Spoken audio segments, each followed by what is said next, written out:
Bagian 16, Bimbang.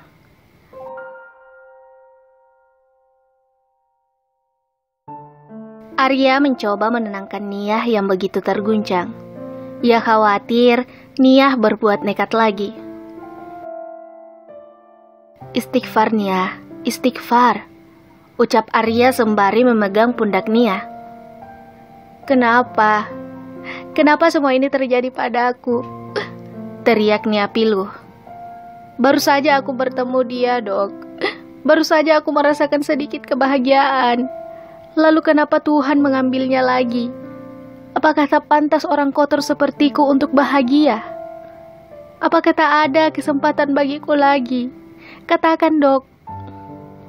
Niyah memukul-mukul dada Arya yang berdiri di depannya. Arya bingung harus bagaimana. Apalagi saat Niyah tiba-tiba memeluknya sambil menangis terisak.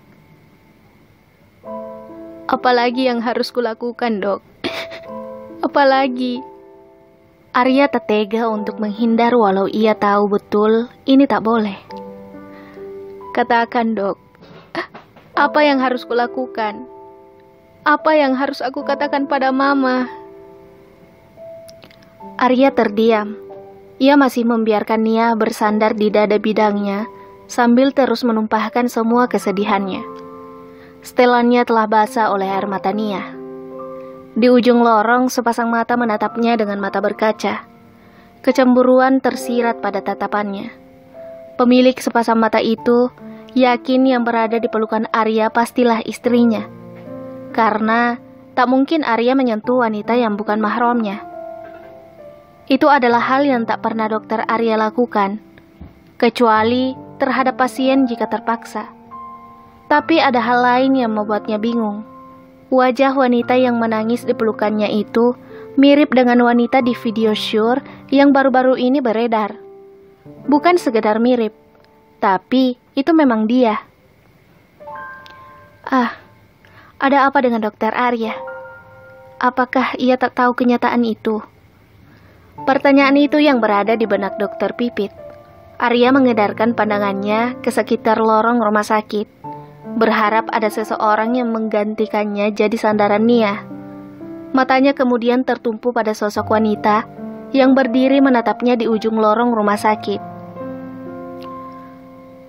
Ia terkejut dan grogi. Bukankah itu dokter Pipit yang selama ini dikaguminya?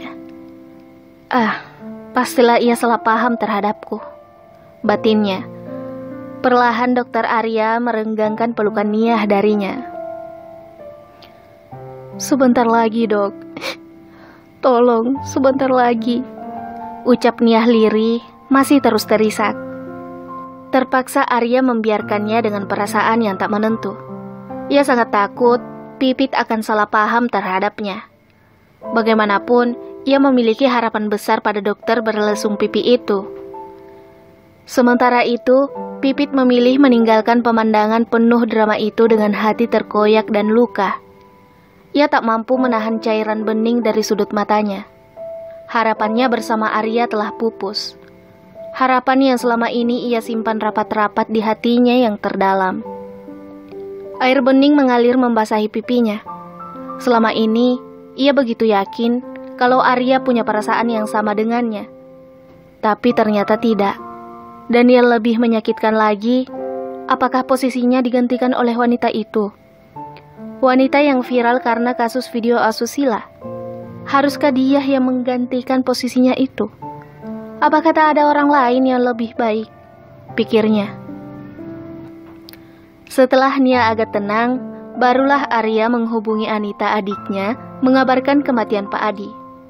Arya berpesan pada Anita untuk mengabarkan berita ini pada Ibu Ratih dengan hati-hati, agar ia tidak syok saat jenazah sudah sampai di rumah.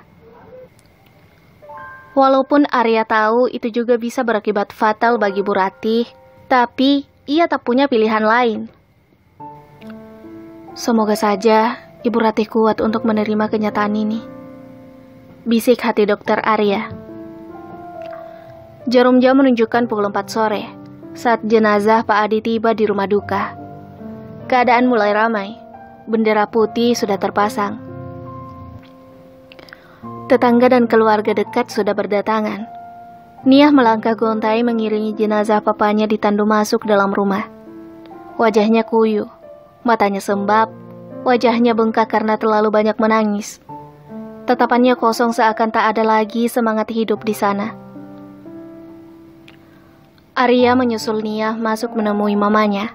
Ia khawatir terjadi sesuatu dengan wanita itu. Arya menyaksikan pemandangan yang mengharukan setelah sampai di kamar. Ia mendapati Niah terus mencoba mengajak mamanya berbicara. Namun, Ibu Rati bungkam 1000 bahasa. Niah hanya bisa menangisi kenyataan demi kenyataan pahit yang terus mengikutinya. Kebahagiaan sepertinya masih enggan menyapanya. Hati dokter Arya terenyuh dan iba menyaksikan semua kenyataan pahit yang terus mengikuti sahabat adiknya itu. Entah perasaan apa yang perlahan menelusup masuk dalam hatinya. Ingin rasanya ia menghapus semua derita yang ditanggung wanita malang itu. Tapi, entah apa yang harus dilakukannya. Arya berdiri depan pintu kamar menyaksikan semua kesedihan yang dialami Niah. Sementara Anita berusaha untuk terus menguatkan Niah. Ia memeluk sahabatnya itu dan terus membimbingnya mengucapkan istighfar dan kalimat penguat.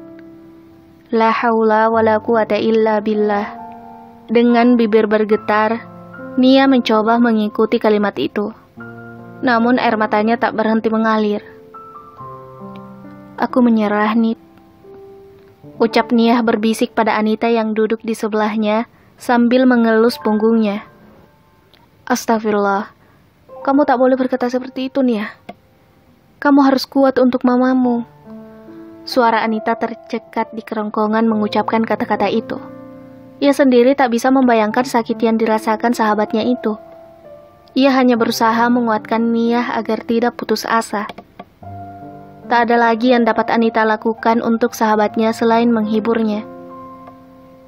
Sementara di pintu kamar, masih berdiri Arya dengan mendung di matanya. Aku rasanya tak sanggup lagi melanjutkan hidupku, Nit. Tangisnya kembali pecah di pelukan sahabatnya itu. Niah, Allah itu sesuai dengan prasangka hambanya. Jika kamu yakin kamu bisa menghadapi ini, maka insya Allah kamu bisa. Ucap Anita pelan. Allah itu tidak akan menguji kita di luar batas kemampuan kita, Niah. Sambung Anita. Tapi ini sudah di luar batas kemampuanku, Nit. Ucap Niah dengan tangis tertahan. Aku yakin kamu mampu, Niah. Allah Maha tahu kemampuan hambanya. Kamu orang yang kuat. Makanya Allah memberimu cobaan seperti ini. Anita terus berusaha menenangkan Niah. Tapi, bagaimana caranya aku menghadapi semua ini sendiri, Nit? Aku tak punya siapa-siapa sekarang kecuali kamu. Ucap Niah kembali memeluk Anita. Mereka menangis bersama. Niah, jadikanlah sabar dan sholat sebagai penolong. Insya Allah kita akan mampu melalui semua ini. Aku akan selalu ada di sampingmu. Percayalah. Ucap Anita penuh keyakinan. Perasaan Niah agak lega setelah sholat berjamaah bersama Anita. Sahabatnya itu membimbingnya membaca Al-Quran. Bacaan yang selama ini ia tinggalkan. Karena memang orang tua Niah tidak begitu paham agama. Niah dididik dengan penuh kecukupan materi, namun tak cukup pendidikan agama. Usai pemakaman, keadaan Ibu Rati tidak jua membaik, malah bertambah parah. Ia tak lagi mau makan dan sering berbicara sendiri, tapi pada saat diajak mengobrol, ia tak mau berkata-kata. Niah hanya bisa menangisi keadaan ibunya. Anita terpaksa menginap beberapa hari di rumah Niah. Anita khawatir akan kondisi Niah yang kadang di luar kendali saat kesedihannya tiba-tiba memuncak. Dengan telaten Anita merawat Ibu Rati saat Niah sama sekali tak bisa untuk bangkit menyaksikan keadaan ibunya. Entah terbuat dari apa hatinya sehingga dengan begitu tulus ia membantu Niah berusaha keluar dari kesedihannya. Arya setelah kembali dari pemakaman langsung ke rumah sakit karena ada jadwal operasi malam itu. Walau perasaan lelah menyerangnya, ia tetap melaksanakan tugasnya. Ia benar-benar dokter yang berdedikasi tinggi. Baginya, keselamatan pasien yang utama. "Dok, Dokter Arya." Seseorang mengguncang tubuh Dokter Arya yang tertidur di musola rumah sakit. Rupanya ia tertidur sehabis sholat Isya tadi karena kelelahan. Arya memicingkan matanya karena silau oleh lampu musola yang berada pas di atasnya. Ia terkejut setelah tersadar seorang wanita cantik berdiri di depannya sambil tersenyum. "Maaf dok, saya mengganggu tidurnya. Ini sudah jam 2 malam. Apakah dokter mau pulang atau ke ruang istirahat saja?" tanya wanita manis itu. Oh iya, aku ketiduran di sini. Iya, saya mau pulang saja. Sejak kemarin belum sempat pulang ke rumah." Arya gelagapan bangkit menuju tempat wudhu untuk membasuh wajahnya. Jantungnya berdegup tidak karuan, tiba-tiba dibangunkan oleh wanita pujaannya. Namun ia berusaha bersikap biasa saja. Ia begitu malu untuk mengakui perasaannya yang sebenarnya terhadap Pipit. Sementara Pipit menyimpan kekecewaan atas sikap cuek Arya. Ia semakin kehilangan harapan untuk mendapatkan hati dokter ganteng itu. Apalagi, ia menduga Arya telah menikah. Ia akhirnya berlalu meninggalkan tempat itu sebelum Arya kembali dari membasuh wajahnya. Seminggu berlalu sejak Pak Adi meninggal, Dokter Arya masih bolak-balik rumah sakit, juga rumahnya dan rumah Nia. Karena kadang Ibu Rati mencarinya. Arya tak tega harus jujur pada wanita itu. Apalagi keadaannya semakin kurus dan kuyuh. Ia berencana membawa Ibu Rati ke rumah sakit jiwa, karena keadaan jiwanya semakin terganggu. Kadang wanita itu meracau tak jelas. Kadang pula, ia tersadar dan mengenali semua orang.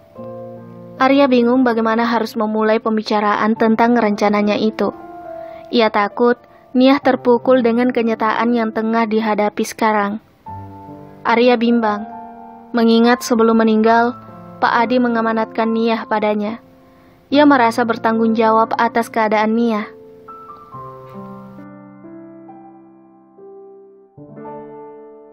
Bersambung.